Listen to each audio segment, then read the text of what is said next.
अस्सलाम वालेकुम। क्लास 4 की साइंस का चैप्टर नंबर 2 उसको हम स्टडी कर रहे हैं। चैप्टर का नाम है plants. Plants are green coloured multicellular organisms which prepare their own food by a process called photosynthesis। पौधे हरे कलर के होते हैं, मल्टी सेलुलर हैं, ज़्यादा सेलों के बने होते हैं, जानदार हैं। Which prepare their own food, वो अपना खाना खुद बनाते हैं। By a process called photosynthesis, एक ऐसे अमल से जिस अमल को आप फोटोसिंथेसिस कहते हैं। पौधों की एग्जाम्पल्स में नीम ट्री आ गया, पाइन, फर्न, रोज, ईटीसी। अब एक क्लासिफिकेशन ऑफ प्लांट्स की क्लासिफिकेशन, उसकी दर्जाबंदी on the basis of structure and height.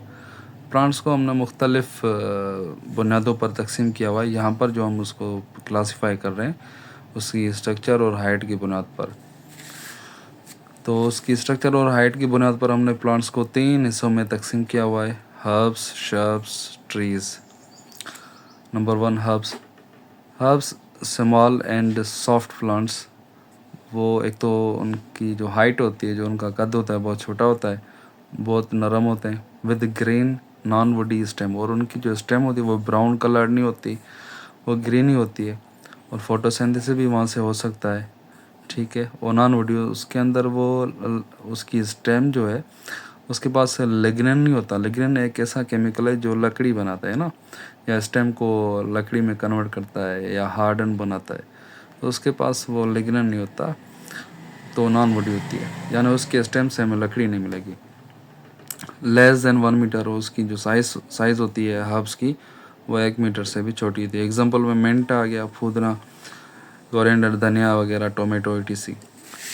Shrubs medium sized woody plants, ये वुडी प्लांट्स हैं और इनकी साइज़ जो है दरमियानी, ना ये ज़्यादा बड़े होते हैं ट्रीज़ की तरह, ना ये ज़्यादा छोटे होते हैं हर्ब्स की तरह, विद मल्टीपल स्टेम, और इनके पास बहुत सारी स्टेम्स होती हैं, गिविंग देम बुशी अपीयरेंस। और वो जो ज़्यादा देखें शर्ब्स इस तरह से होते हैं, उसकी बहुत सारी जो है स्टेम्स निकली होती हैं शर्ब्स की, तो ये स्ट्रक्चर जो है ये बुशी अपीयरेंस है, बुश लाइक स्ट्रक्चर है। उसके बाद है टॉलर देन हर्ब्स, वो हर्ब से बड़े होते हैं। इनकी साइज़ की जो रेंज होती है वो है 1 to 6 मीटर्स। एग्जांपल में जैस्मीन आ गया, रोज़ आ गया, तुलसी का प्लांट आ गया।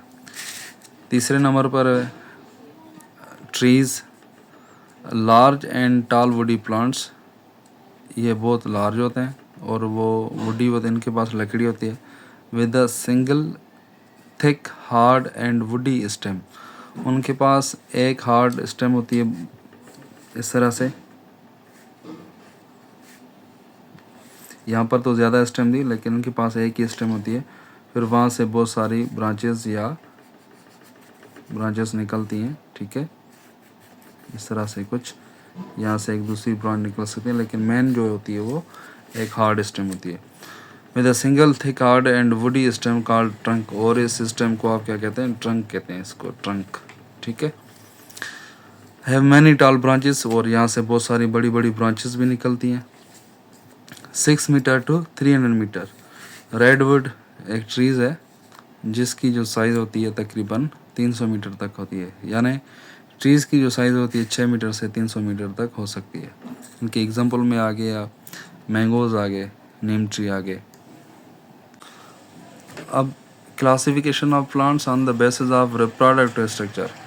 पहले जो हमने क्लासिफिकेशन पढ़ी थी वो पढ़ी थी on the basis of structure and height.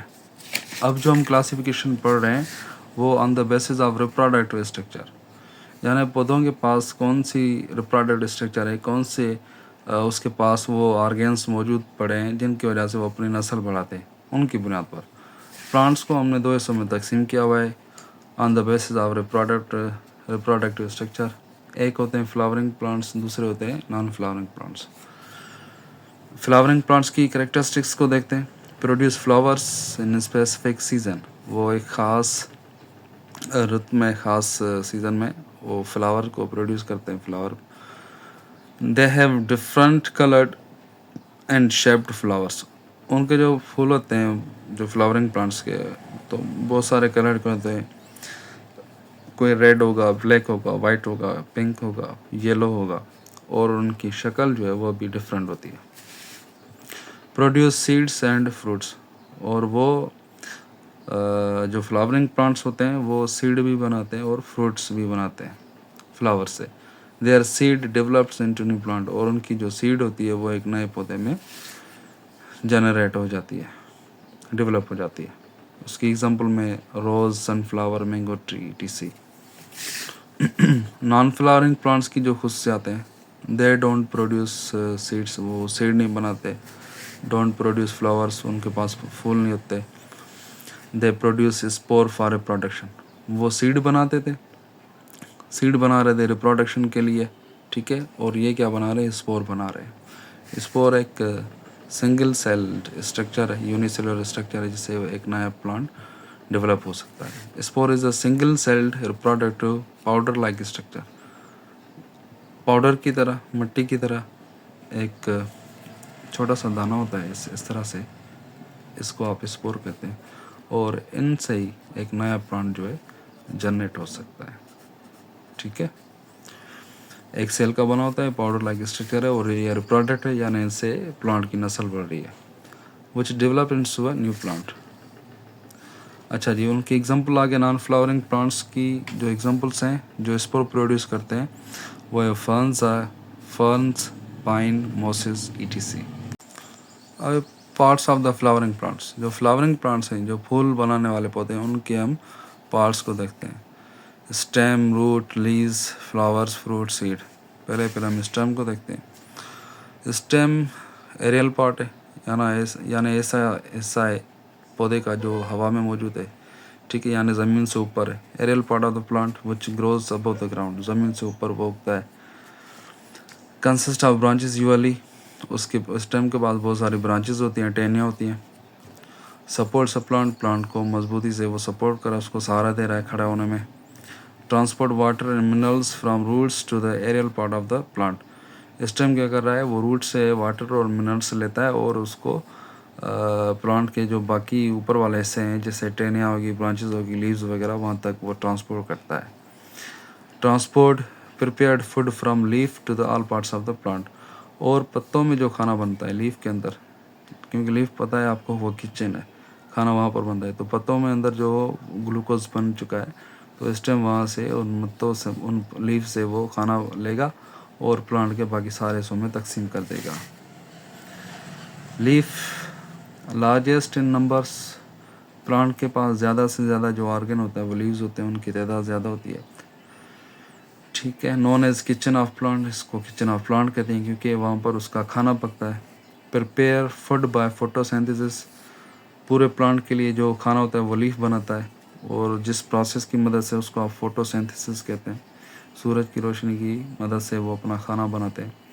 Green and flat part of the plant, वो लीफ जो है एक प्लांट के हरे और फ्लैट, फ्लैट यानी ऐसे बिल्कुल जैसे ये पेज है बिल्कुल सीधा हमवार, ऐसे फ्लैट है, ठीक है, एक हमवार है, सीधा है बिल्कुल, तो वो जो है green and flat part of the plant है।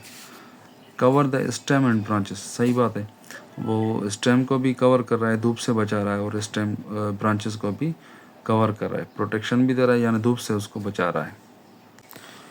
Flower is the reproductive part of the plant, reproductive part से मुराद यानी वो फ्लावर क्या कर रहा है, जिनसी तरीके से जो नस्ल बढ़ाने का अमल होता है वो फ्लावर से होता है।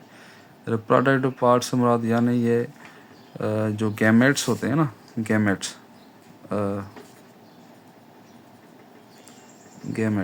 को आप सेक्स सेल भी कहते हैं। तो फ्लावर के अंदर सेक्स सेल्स बनते हैं और उनसे एक नया प्लांट जो है ग्रो होता है, बनता है। बहुत बड़ा प्रोसेस है रिप्रोडक्शन का। So reproductive part of the plant, क्योंकि वो गैमेट्स प्रोड्यूस कर रहा है अब, और सेक्सुअल रिप्रोडक्शन हो रही है प्लांट से, फ्लावर से प्लांट की। Appears in a specific season two produce seed and fruits, वो एक ख़ास मौसम में नज़र आते हैं फ्लावर्स पौधों के ऊपर एक ख़ास सीज़न में वहाँ पर प्रोड्यूस होते हैं। और वो क्यों, क्योंकि वो फ्लावर इसलिए आते हैं, वो इसलिए प्रोड्यूस होते हैं प्लांट के ऊपर ताकि वो उस प्लांट का सीड और फ्रूट बना सके। Most beautiful and coloured part, और फ्लावर जो है पूरे प्लांट का ज़्यादा से ज़्यादा खूबसूरत और रंगीन हिस्सा होता है। Produce scent to attract the insects, और वो एक खुशबू प्रोड्यूस करते हैं ताकि इंसेक्ट को माइल कर सके, उसको अट्रैक्ट कर सके। इंसेक्ट क्या होते हैं? पोलिनेटर्स होते हैं। पोलिनेटर्स यानी ऐसे जानदार जो पोलिनेशन के ज़ामिन हो, जो पोलिनेशन के रिस्पॉन्सिबल हो। अब पोलिनेशन एक प्रोसेस है जब एक जो पोलन ग्रेन है वो प्लांट के फ्लावर के मेल रिप्रोडक्टिव पार्ट से आकर वहाँ से निकलकर फीमेल रिप्रोडक्टिव पार्ट तक पहुँचे तो इसको आप पोलिनेशन कहते हैं। वो हवा के ज़रिए भी हो सकता है, वहाँ से पोलन ग्रेन निकले और फीमेल वाले पार्ट पर आ जाए। तो कुछ इंसेक्ट्स होते हैं वो भी पोलिनेशन करवाते हैं। आगे हम इसको मज़ीद डिस्कस करेंगे, पोलिनेशन को पढ़ें इसी चैप्टर में।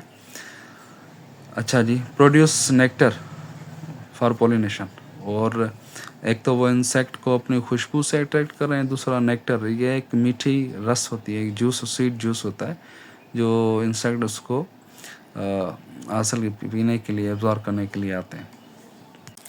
Seed produced from flower, seed का कौन बनाता है? फ्लावर बनाते हैं। Flowering plants make their seed inside the fruit. जो फ्लावरिंग प्लांट्स होते हैं वो अपनी सीड को, अपने बीज को फ्रूट के अंदर महफूज करते हैं और फ्रूट के अंदर बनाते हैं। उनका जो सीड होता है, फ्लावरिंग प्लांट्स का जो सीड होता है वो उनके फ्रूट के अंदर ही होता है। Conifers are plant which produce seeds without fruit. Conifers एक ऐसे यूनिक प्लांट है, एक ऐसा वाहिद प्लांट्स हैं जो अपने सीड बनाते हैं लेकिन फ्रूट के बगैर, यानी उनका जो सीड होता है वो फ्रूट के अंदर नहीं होता, फ्रूट के बाहर होता है। दे आर कॉल्ड जिम्नोस्पर्म, और उनको आप कहते हैं जिम्नोस्पर्म्स। ऐसे प्लांट जिनका जो सीड होता है वो फ्रूट के अंदर ना हो, फ्रूट के बाहर ज़ाहिर होता हो। Some plants produce many seeds in a single fruit. कुछ प्लांट्स ऐसे होते हैं जो एक ही फल के अंदर बहुत सारे सीड प्रोड्यूस करते हैं, जैसे कि वाटरमेलन हो गया, टोमेटो हो गया, चिलीज़ हो गए, गुआवा, जैतून वगैरह। तो वो फ्रूट एक ही है, उस फ्रूट के अंदर बहुत सारे सीड पड़े। कुछ प्लांट्स ऐसे होते हैं, some plants produce only one seed in a single fruit. कुछ प्लांट्स ऐसे होते हैं जो एक ही फ्रूट के अंदर एक ही सीड प्रोड्यूस करते हैं, जैसे कि डेट्स हो गए, खजूर वगैरह, मैंगो, उसके अंदर भी एक ही सीड होता है, और कोकोनट वगैरह।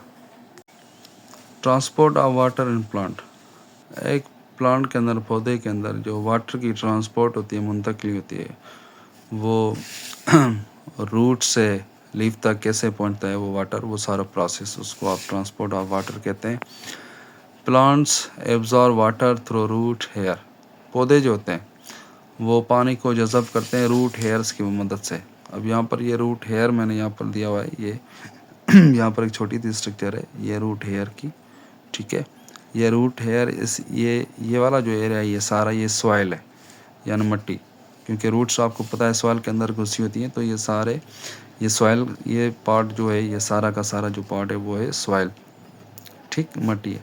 और उसके अंदर ये जो मटेरियल पड़ा है, पानी और बहुत सारे मिनरल्स जो पड़े, तो इसको आप सॉइल सॉल्यूशन भी कहते हैं, सॉइल सॉल्यूशन, ठीक है। ये है सॉइल सॉल्यूशन, इसके अंदर वाटर और दीगर मिनरल्स वगैरह पड़े। तो रूट हेयर से पानी एब्जॉर्ब होता है यहाँ से, फिर ये रूट हेयर जो है वाटर देता है रूट्स को, ठीक। फिर रूट्स जो है वो पानी लेकर जाती हैं, स्टेम को देती हैं। स्टेम में जाइलम होती है, एक ट्यूब लाइक स्ट्रक्चर होता है जो वाटर को ट्रांसपोर्ट करवाता है। अच्छा जी, plant absorb water through root hair, पौधे रूट हेयर की मदद से वाटर को जज़ब करते हैं। Root, stem and leaves are interconnected through the network of tubes. कह रहा है कि जो रूट्स होती हैं, स्टेम और लीव्स, ये तीनों चीज़ें आपस में जुड़ी होती हैं, किसके ज़रिए? एक नेटवर्क है ट्यूब्स का, वो ट्यूब्स का एक नेटवर्क है, वो इन तीनों चीज़ों को आपस में जोड़े हुए रख रहा है। Same as our body parts are connected with blood vessel, जैसे हमारे सारे बॉडी के पार्ट्स के अंदर जो ब्लड वेसल्स का सिस्टम मौजूद है, बिल्कुल ऐसे ही इन प्लांट के अंदर कुछ ट्यूब्स हैं जो मौजूद हैं इन सारे रूट्स में, स्टेम में, लीव्स में, इसको इंटर कनेक्ट कर रही है। ठीक है, अच्छा जी। Water and minerals are transported from root hair to the tubes which are connected with the tubes of stem and leaves। कह रहा है कि जो वाटर और मिनरल्स हैं, पानी और मैदनियात, वो रूट हेयर से ट्रांसपोर्ट होते हैं, ठीक, फिर वो ट्यूब्स में चले जाते हैं, which are connected with the tubes of stem and leaves, और वो ट्यूब स्टेम और लीव्स के जो ट्यूब्स होते हैं उनके साथ जुड़े हुए होते हैं। सबसे पहले क्या हुआ, रूट एयर से पानी जज़ब हुआ, ट्यूब में चला गया, फिर वो ट्यूब ऐसे ट्यूब से जाकर जुड़ते हैं जो ट्यूब्स स्टेम और लीव्स के होते हैं, उनसे ये ट्यूब वाले मिलते हैं और पानी, ये ट्यूब उन ट्यूब्स के अंदर पानी को ट्रांसपोर्ट कर देते हैं। ठीक, water enters from root tubes to the stem tubes then leaf tubes. Water जो है वो रूट हेयर से गुजर कर दाखिल होगा रूट की ट्यूब्स में, फिर वहाँ से स्टेम की ट्यूब्स में, फिर वहाँ से लीफ की ट्यूब्स में। ठीक, transpiration, removal of water in the form of water vapours from the leaf. अगर पानी बुखारों की सूरत में इसमें ऐसे वाटर वेपर्स की सूरत में बाहर निकले, तो पत्तों से अगर पानी निकल रहा है वाटर वेपर्स की फॉर्म में, बुखारों की सूरत में, स्टीम की फॉर्म में, गैस की फॉर्म में, तो उसको आप कहते हैं ट्रांसपायरेशन। अच्छा जी, ट्रांसपायरेशन देखें, यहाँ से पानी रूट एयर से एब्जॉर्ब हुआ, ठीक, रूट के पास है, ट्यूब से गुजरते हुए जाइलम के पास, ये एक ट्यूब है स्टेम की, वहाँ से गुजरते हुए पत्तों के अंदर आ गया पानी। ठीक, अब पत्तों के अंदर यहाँ पर जो है ये देख रहे हैं आप, छोटे छोटे सुराख होते हैं, इन सुराखों को आप कहते हैं स्टोमेटा। लीव्स के अंदर ये सुराख होते हैं जिनको आप स्टोमेटा कहते हैं। अब इन स्टोमेटा से ये देखें वाटर यहाँ पर मौजूद है, यहाँ से आ चुका है ये वाटर, और वाटर जो है वो कोहेजन फोर्स होती है उसके पास, यानी वाटर मॉलिक्यूल एक दूसरे को अट्रैक्ट करते जाते हैं, बिल्कुल एक रेलगाड़ी की तरह, एक चेन की तरह वो चलते जाते हैं। ठीक है, ये वाला वाटर मॉलिक्यूल इसको फोर्स ऑफ अट्रैक्शन की वजह से अपने तरफ खींचता जाएगा और ये ऐसे चेन की सूरत में ऊपर की तरफ चलते जाएंगे। ठीक है, अच्छा जी, ये वाटर वेपर्स बाहर निकल गए, ठीक है, यहाँ से स्टोमेटा से। तो अभी ये इस प्रोसेस को आप ट्रांसपायरेशन कहते हैं। ये लीव से पानी निकल रहा है वेपर्स की फॉर्म में, गैस की फॉर्म में, इस प्रोसेस को आप कहते हैं ट्रांसपायरेशन।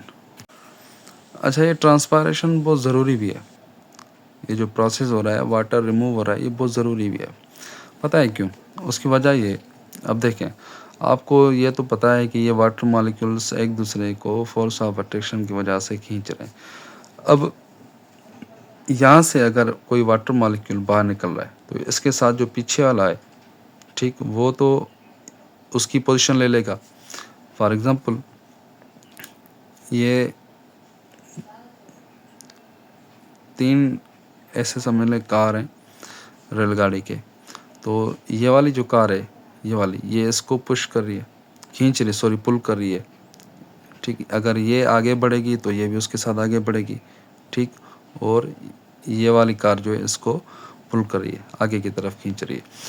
बिल्कुल इसी तरह ये वाटर मॉलिक्यूल जैसे ही बाहर निकलेगा तो इसके पीछे वाले जो हैं वो इसकी जगह लेंगे, ऐसे एक खिंचाव पैदा होगा, एक ट्रांसपायरेटिंग पुल जो है जनरेट होगा प्लांट की बॉडी से। तो जैसे जैसे पानी ये ट्रांसपायरेशन होती जाएगी, वाटर की ट्रांसपायरेट होता जाएगा, बाहर निकलता जाएगा, तो नीचे वाला उसके पीछे जो भी वाटर मॉलिक्यूल्स है वो ऊपर की तरफ खींचते जाएंगे। ठीक, और ऐसे क्या होगा, सॉइल से जो वाटर और मिनरल्स होते हैं वो भी ऊपर की तरफ चले जाते हैं, और ये बहुत ज़रूरी है। ठीक है।